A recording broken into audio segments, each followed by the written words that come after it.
Volvemos a la noticia del día, la muerte del narcotraficante Pablo Escobar. Pablo Escobar, abatido hoy en Medellín por el bloque de búsqueda, ocultaba su rostro tras espesa barba. Se hallaba en una casa de 3 pisos cerca al estadio Atanasio Girardot y al centro... 2 de diciembre de 1993. Pablo Emilio Escobar Gaviria, el zar de la cocaína, había muerto. El hombre que a base de violencia y drogas logró la mayor riqueza en la historia, yacía ahora sin vida en el techo de una vivienda. Pero, ¿cómo fue posible esto? ¿Cómo el narcotraficante más importante de todo el planeta y quien había prácticamente arrodillado al gobierno de su país había sido dado de baja?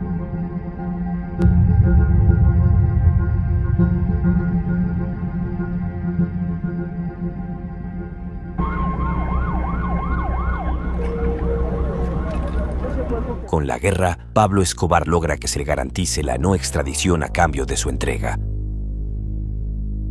Entró por cuenta propia a la Catedral, cárcel que había sido construida bajo sus órdenes. Este fue el principio de la caída del narco. La prensa comenzaría a desatar la vergüenza del gobierno anunciando al mundo la lujosa vida que el zar tenía dentro de las rejas. Vivía igual o incluso mejor que cuando estaba en libertad. Las autoridades empezarían los trámites para llevar a Pablo Escobar a una cárcel de verdad. Y entonces es una casa que se llama la Catedral y entonces le colocan por fuera le colocan una malla electrificada y le meten rejas y es una parodia de cárcel. Pero ya Colombia dice, al menos ya Pablo está ahí. No que el patrón no cumple con la política de sometimiento, el patrón sigue traficando, sigue matando. La gota que derramó el vaso fue el asesinato de Fernando Galeano y Gerardo Moncada dentro de la Catedral, jefes del cártel de Medellín y socios de Escobar. La relación con ellos comenzó a deteriorarse cuando llegó al patrón un rumor de que ambos estuvieron en una reunión con gente del cártel de Cali. El patrón toma eso como una tradición muy grande que ellos hayan ido a Cali sin informarle. Claro. Además, algunas rutas del tráfico de drogas se habían caído. La situación económica no era buena y Galeano y Moncada estaban fallando en sus pagos mensuales. Pablo decidió entonces orquestar la muerte de estos dos hombres cuando salió a la luz que ellos habrían guardado una caleta de aproximadamente $20 millones. Escobar traicionó y robó todo este dinero a sus amigos. Cuando aparecen en la Catedral Fernando Galeano y Kiko Moncada, ellos llegaron al citófono y me dijo, Pope, súbame rápido. Y ellos eran patrones. Yo le digo al patrón está Kiko y Galeano, que lo suba rápido, súbalos. Hay un camión que bajaba y subía a la Catedral que lo manejaba Limón, Álvaro Jesús Agüelo, que murió con el patrón. Ellos llegaron súper apurados, se sentaron ahí. Necesitamos hablar con Pablo. Entonces llamé al patrón, cántamelo, nos sentamos ahí. No, Pablo, ¿cómo le parece que teníamos un dinero en San Pío y creemos que la gente tuya lo encontró? El patrón me dijo, si lo tiene mi gente no hay ningún problema, te lo devolvemos. En ese momento, Fernando y Kiko mencionaron el tema de las mensualidades que estaban debiendo a Escobar. El patrón les dijo, tal vez con algo de orgullo, que no se preocuparan más por dicho asunto, que él estaba moviéndose con su propio dinero a pesar de su mala situación económica. Dichos pagos a Escobar eran para financiar la guerra contra la extradición que estaba ejecutando el capo ante el Estado. Todos los miembros del cártel de Medellín se comprometieron a contribuir y según Popeye, quien no cumpliese con el pago, se moría. Entonces, como a las 2 horas llega Titi al citófono. El patrón le pasa por el citófono, entonces Titi le dice, patrón, ¿cómo le parece que nos metimos a una casa en busca de $50.000 y encontramos $23.300.000? Y dicen que ese dinero es suyo. El patrón dice, no, mijo, ese dinero no es mío. Eso es de Kiko y de Galeano. Si quiere, quédense ustedes con todo el dinero y peleen la guerra ustedes con Kiko y Galeano. Y no, o si quieren, van $18 millones a mí, se quedan con el resto y yo mato a Kiko y a Galeano mañana. Y les prendo una guerra a ellos. Yo no, claro, patrón, de una. Este fue probablemente el error más grande de Escobar. Traicionar a los que fueron sus socios cercanos destruyó la confianza y armonía que quedaba en el cártel y trajo consecuencias y más desestabilidad a su bando. Movimientos de venganza contra Escobar se cocinaban por parte de las familias Galeano y Moncada. Muchos de sus amigos comenzaron a hacer negocios con el cártel de Cali y poco a poco se quedaba sin ejército. Ese día se acaba el cartel de Medellín. ¿Por qué? Don Berna viaja a Cali, se entrevista con los 4 grandes de Cali, ya están los castaños. Y ahí ya nosotros nos fugamos de la casa de la Catedral cuando van a intervenir. Y ahí es donde ellos fundan los Pepes, perseguidos por Pablo Escobar. Ya fundan los Pepes y ahí es donde viene ya el principio del fin del cartel. Por otro lado, el gobierno se sentía tan avergonzado de que Escobar pudiera hacer todo esto estando bajo custodia, que decidieron finalmente, el 21 de julio de 1992, tomar la catedral forzadamente para trasladar a Escobar. Las autoridades cometieron un error en la ejecución de este operativo y gracias a esto, Escobar logró fugarse. Dos altos funcionarios del gobierno se adelantaron a la catedral para coordinar y notificar a Escobar el traslado, el director de prisiones y el viceministro de Justicia. Llegaron a la catedral alrededor de las 8 de la noche y ahí fueron sorprendidos por los reclusos que tenían armas de fuego en su poder y la seguridad de la cárcel parecía estar de su lado. Entonces le preguntamos al viceministro de Justicia, ¿a qué vienen? El viceministro de Justicia dice, venimos a cambiar los guardianes de prisiones por soldados. Listo. Vamos donde el director de prisiones, ¿a qué viene? Yo, venimos a trasladarnos para la 4ª Brigada, para una guarnición militar. Entonces el patrón dice, esto está muy raro, porque nosotros miramos, teníamos binóculos y veíamos gente muy alta, y en el ejército pues no hay gente tan alta, y vimos fusiles con silenciador, que un silenciador así, y fusiles con silenciador por un traslado. Escobar, ante la confusión, decidió retener a los dos funcionarios pues consideró que sería una garantía para su vida, y el operativo se convirtió en secuestro, negociaciones e intercambio de disparos. Entonces ya nos secuestramos los funcionarios y dijimos que íbamos a negociar, pero era esperando que llegara la noche porque el patrón sabía que la neblina tapaba esa montaña y quedaban jodidos. Con ayuda de la niebla, Pablo lograría escapar junto a algunos de sus hombres hacia la 1 de la madrugada de ese 22 de julio. Desde ese momento, pasó a ser el hombre más buscado a nivel mundial. El escuadrón de búsqueda, un conjunto de policías, militares y agentes de la DEA, harían lo posible por encontrar y recapturar a Escobar, vivo o muerto. Se busca a Pablo Escobar. Recompensa 2.700 millones de pesos. Y por cada uno de estos prófugos, la suma de 100 millones de pesos. John Jairo Velázquez, Luis Carlos... Pablo respondería a esto con la estrategia terrorista que ya venía ejecutando, ofreciendo grandes cantidades de dinero por la cabeza de policías, coroneles y agentes de alto mando.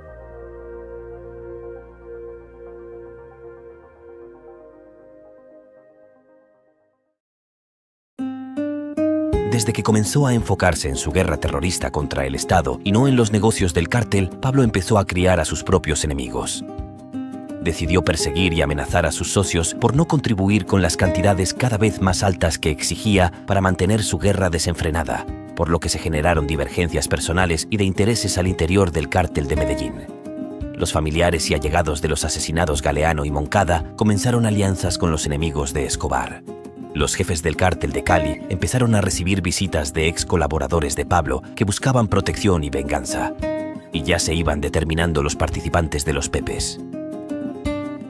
Los hermanos Castaño Gil, paramilitares veteranos y narcotraficantes que también habían tenido inconvenientes con Escobar, se reunieron con los cabecillas de Cali y acordaron la creación de un frente de autodefensas contra Escobar, que tendría como objetivo cortar sus fuentes de financiamiento, destruir sus propiedades y hostigar a su gente. Se autodenominaron los Pepes. La llegada de este grupo cambiaría todo. Entran los Pepes, conformados por los dos hermanos Rodrigo Orejuela, por Pacho Herrera, por Santa Cruz, conformado por industriales de Medellín, conformado por parte de gente del gobierno, conformado por la DEA, conformado por la CIA, conformado por la familia de los Galeano Berrío, conformado por Don Berna, Carlos Castaño a la cabeza, Fidel Castaño, son gente que ya nos conocían. Entonces todo eso hizo parte, es una gran mesa del diablo para perseguir a Pablo Escobar. Fueron financiados por todo aquel que tuviera intereses contra Escobar y que alguna vez haya sido víctima del mismo, industriales, políticos, ganaderos que eran supuestamente extorsionados por Escobar, aportaban dinero, información y todo lo que pudiesen.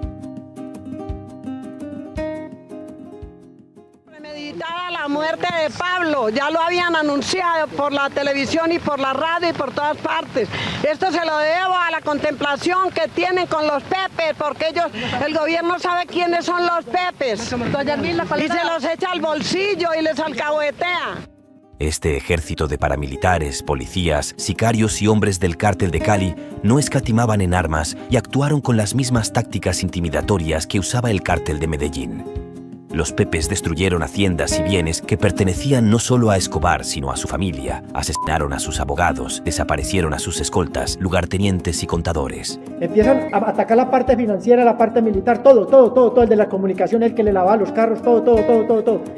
Detonaron 2 carros bomba en 3 conjuntos residenciales donde vivían familiares de Escobar. A principios de febrero, incendiaron la casa finca donde se creía que el capo guardaba obras originales de Picasso y Dalí y quemaron su valiosa colección de automóviles antiguos.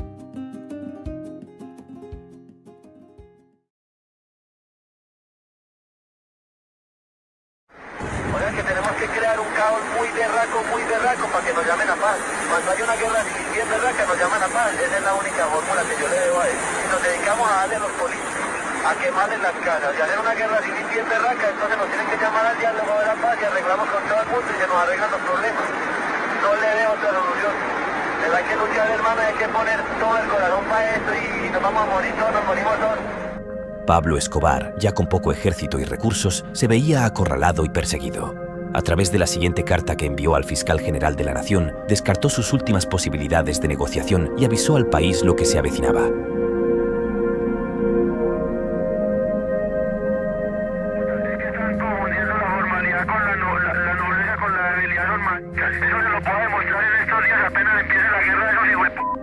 Pablo comenzó desesperadamente a perpetrar ataques terroristas por todo el país. Aló. ¿Cómo le va? Le quiero pedir un favor muy grande en nombre del país. Sí. ¿Por qué no hacemos algo para que se entregue y le garanticen la vida y se pueda ver con su familia? Yo estoy disponible para eso, yo soy el que tiene mejor voluntad en este caso. Estoy dispuesto a aceptar una cárcel intermedia, pero necesito hacer un estudio de esa cárcel porque es que yo no puedo permanecer en una cárcel urbana porque me colocan un carro bomba y vuelan una manzana. Transmítale al presidente que tengo la intención de regresar a una cárcel diferente a la de Envigado, pero que necesito saber cuáles son las condiciones de seguridad. Pero, ¿cómo se las transmitimos, Pablo? ¿Cuál fue el objetivo de Escobar con estos atentados? Simplemente aterrorizar más al país y al gobierno, demostrarles de lo que aún era capaz.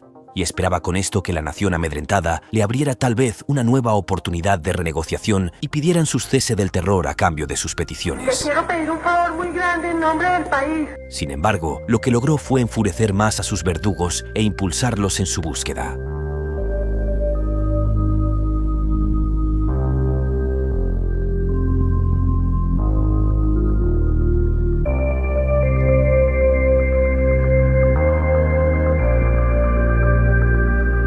Escobar era humano y como cualquier otro amaba en demasía a su familia y sus enemigos se aprovecharon de esto. Carlos Castaño le decía al bloque de búsqueda: el único talón de Aquiles de Pablo Escobar es la familia, no hay más.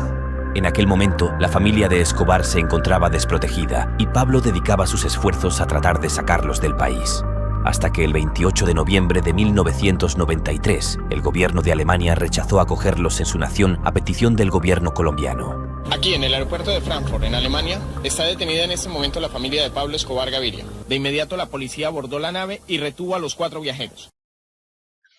Río Negro, lunes 29 de noviembre de 1993. Señor embajador de Alemania en Colombia, con enorme sorpresa he recibido la noticia de la expulsión de Alemania de mi familia inocente. Pero más me sorprende el trato recibido por ellos cuando se les tilda de mafiosos y narcotraficantes que por su condición de mujeres inocentes y menores de edad resulta absolutamente repugnante. Sé que el pueblo alemán no comparte semejante actuación, como en su momento el pueblo de Chile en encuestas radiales tampoco compartió la actitud del gobierno de ese país, pero su gobierno ya olvidó que Colombia y otros países de América Latina han sido paraíso y refugio de ciudadanos alemanes que huyeron después de la Segunda Guerra Mundial. Aquí se les trató con cariño y con respeto, y nunca a sus familiares inocentes se les tildó de criminales. Atentamente, Pablo Escobar Gaviria. Pablo sabía que estaba siendo interceptado con la tecnología estadounidense y por eso tomaba medidas de precaución en cada movimiento que hacía. Sus hombres intentaban entorpecer el rastreo con llamadas falsas. El patrón realizaba cada llamada desde un lugar distinto y medía su tiempo para que fueran ilocalizables. Pero ayudaron mucho a perseguirlo hasta su captura. Claro que sí. No es que no ayudamos. Nosotros los capturamos, le dijimos, ahí está en esa casa. Hay un aparato que se llama Direction Finder. En ese momento no se conocía en Colombia. La policía no lo tenía. Nosotros lo trajimos. Nosotros le desenrollamos los teléfonos y le grabamos. Tenemos más de 500 cassettes del señor Pablo Escobar. Entonces, ¿y dónde están esos cassettes? ¿Ah? ¿Dónde están esos cassettes? En un lugar bien seguro, don Julio. Pero el último intento de Escobar por sacar a su familia del país fracasó e hizo que entrara en desesperación. Le habla Pablo Escobar de Medellín. Es para manifestarle que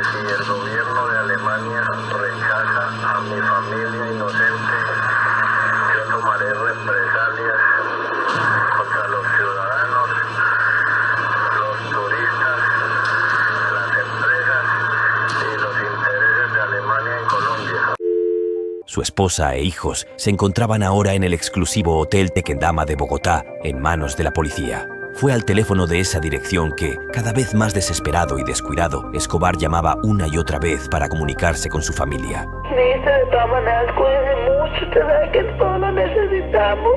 Esté tranquilita, mi amor, yo no tengo otra intención en la vida sino luchar por ustedes. Si yo estoy metido en una cueva, estoy muy seguro, ya salimos de la parte difícil. El día de su cumpleaños, un día especial, sumado a las ganas de proteger a su familia, fueron razones de peso para que sus precauciones quedaran en segundo plano. Pablo realizó una serie de 6 llamadas a residencias Tequendama que fueron interceptadas intrépidamente por el bloque de búsqueda y cumplirían con la duración necesaria para que su ubicación precisa llegara a sus manos. ¿Se habló con alguien de la fiscalía para la reubicación de ustedes en el exterior? Sí, tranquilo. ¿Había algún compromiso por parte de ustedes con la fiscalía? Esa es otra pregunta. Por ejemplo, la entrega de su padre.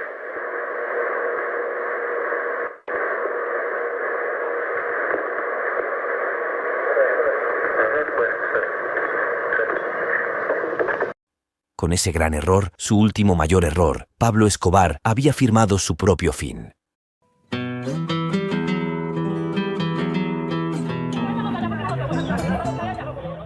Un día después del cumpleaños 44 del zar de la cocaína, aproximadamente 500 policías y militares rodeaban la vivienda que habían localizado a través de las llamadas de Escobar. Ahí se hallaba el patrón y un solo hombre resguardándolo. Escobar intentó escapar por una ventana hacia el tejado, pero allí lo esperaban 2 hombres del bloque. Pablo supo que había llegado su final. Disparó defensivamente agotando 12 de las 13 balas que llevaba en su 9 milímetros, pero no logró escapar. 3 balas impactaron el cuerpo de Pablo Escobar y una de estas, la considerada fatal, alcanzó su cabeza. No se sabe con exactitud quién le propinó este disparo fulminante. Según muchas personas, fue el mismo Pablo quien se quitó la vida. Si tú analizas las fotos de mi padre, cómo murió, vas a ver que él estaba descalzo. Y esto es importante porque muestra claramente que mi padre no tenía intenciones de escapar. Porque él siempre, todas las noches, en su mesa de luz, amarraba los zapatos de la ametralladora y me decía que eran más importantes los zapatos que el arma para poder escapar del enemigo. Y según otros, el capo definitivamente fue eliminado sin piedad. Estando en la azotea, él saca el arma, pero los francotiradores ya tenían todo delante calculado. Sin lugar a dudas. Fueron los francotiradores porque fue un operativo de tipo militar, policial montado, ¿no? A Pablo Escobar lo mata el bloque de búsqueda. ¿Por qué? Yo andaba con el patrón y él siempre trataba de salir. Nosotros estuvimos rodeados más de 60 veces por la policía. Y él buscaba la salida y Coronel se le salía por debajo de las patas a los policías. Un criminal nato, una persona como él, nunca piensa en autoeliminarse. Porque hasta en el fondo no son bravos, no son machos, son cobardes. Sin embargo, la autopsia definitiva del cadáver indica que ningún impacto presentaba rastros de pólvora de disparo a bocajarro, por lo que un suicidio no es posible.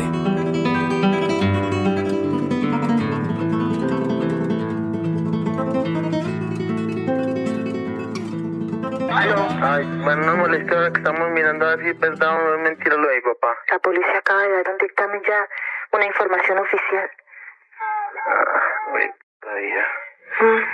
No, nosotros no queremos hablar en estos momentos. Pero si el que lo mató lo pueda matar a todos los hijos. Yo solo lo mato ahí. Le mataron a mi hijo, que era el hijo más humano que hubo. El hombre que quería que Colombia estuviera en paz, pero no lo dejaron. Cada ratico en los extras de la televisión. Y usted sabe que uno pues va aprendiendo también, va a tener un sexto sentido. Y un día yo estaba en la cárcel. Cuando yo miro la televisión y el extra era más largo. Extra, extra, extra, extra. Y yo, puta, mataron el patrón. Cuando tan acaba de ser abatido Pablo Emilio Escobar Gaviria, el país enloqueció la felicidad. Y muchas partes del mundo. ¿Y usted? No, yo quedé frío.